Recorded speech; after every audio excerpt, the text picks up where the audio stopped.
분노 불안을 통제해야 하는지, 왜 통제해야 하느냐? 분노 불안 생존 본능 아니냐? 네, 맞습니다. 편도체 활성화하는 거 생존 본능이죠. 그런데 그걸 왜 안정화시키느냐? 분노 불안은 오히려 필요한 감정, 오히려 필요한 게 아니라 워낙 필요한 거예요. 절대적으로 필요한 감정이에요.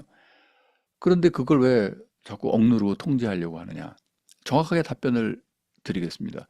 원래 우리 몸은 편도체가 활성화돼서 그걸 스트레스 반응이라고 하죠.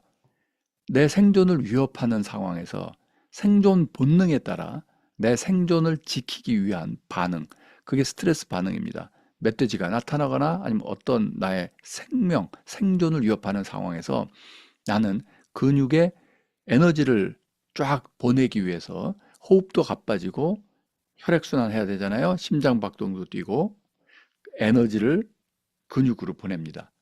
평소 소화기관이나 면역기관이나 이런 다른 기관으로 가는 에너지까지 빡빡 긁어다가 모아가지고 근육으로 보냅니다. 그래서 면역기능 떨어지고 소화기능 떨어지고 특히 뇌기능, 전두엽기능 떨어지고 뇌에 많이 갈 에너지도 빡빡 긁어다가 근육으로만 보내는 겁니다. 그게 스트레스 상황입니다. 그런데 이 스트레스 상황은 5분 내지 10분 정도 그걸 급성 스트레스라고 해요. 어큐트 스트레스라고 그래요. 급성으로 갑자기 그렇게 스트레스 확 받아가지고 심장 두근두근 되고 막 숨 가빠지고 근육에 힘들어가고 면역 잠깐 낮아지고 소화 기능 잠깐 스톱되고 눈 커지고 막 전두엽 기능은 떨어지지만 본능적으로 이렇게 싸울래 도망갈래 상태가 되는 것. 이게 생존 본능에 따른 우리의 신체 반응이에요. 그 자체는 우리를 오히려 더 건강하게 합니다. 단, 그게 5분, 10분 내에 끝났을 때.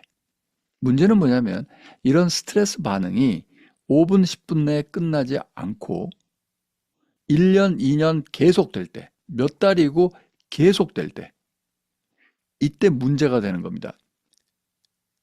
분노, 불안이 문제가 되는 건 계속 짜증난 상태, 계속 분노가 일어나는 상태, 계속 불안한 상태, 그래서 잠도 못 자고 면역력 계속 떨어져 있는 상태, 이겁니다. 이건 원시 시대에서는 잘 볼 수 없었던 현대인의 특성입니다. 그리고 우리의 생존을 위협하는 건 예를 들면 고등학생한테는 수능 시험 같은 겁니다. 수능 시험에 가서 학생들이 시험지 받아들고 와 이거 나 망하면 내 인생 끝이야. 그러니까 위협을 느끼죠. 그러니까 우리 몸이 이런 반응을 하게 되죠. 5분, 10분? 아니죠. 고등학생한테 수능의 그 위협은 고1 때부터, 어쩌면 중학교, 초등학교 때부터 서서히 달려오는 거예요. 그러니까 학생들은 뇌가 정상인 상태인 적이 없게 됩니다. 정상인 상태라는 게 뭐냐? 편도체 안정화되고 전전두 피질 제대로 돌아가고 면역 기능, 소화 기능, 다 신체 기능 제대로 돌아가면서 알로스테시스라고 하죠. 이거 시스템이 다 잘 돌아가면서 밤에 잠도 잘 자고 전전두 피질 평소 활성화되니까 기분도 좋고 즐겁고 이게 정상적인 생활이죠.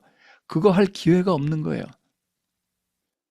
그리고 잠시 5분, 10분 나빠져도 괜찮은 게 스트레스 상황인데 그 나빠진 상태가 몇 달이고 몇 년이고 지속되니까 암도 걸리고 면역 낮아져가지고 여러 가지 심혈관 질환 걸리고 계속 전전두 피질 기능 떨어져가지고 인지 능력 손상되고 기억력 손상되고 몸과 마음이 한마디로 다 망가지는 거죠. 그게 통제해야 되는 이유고요. 지금 설명을 그렇게 드리는 겁니다. 그래서 편도체 안정화라는 건 만성 스트레스인 상황에서의 편도체 안정화가 필요하다. 이걸 말씀을 드립니다.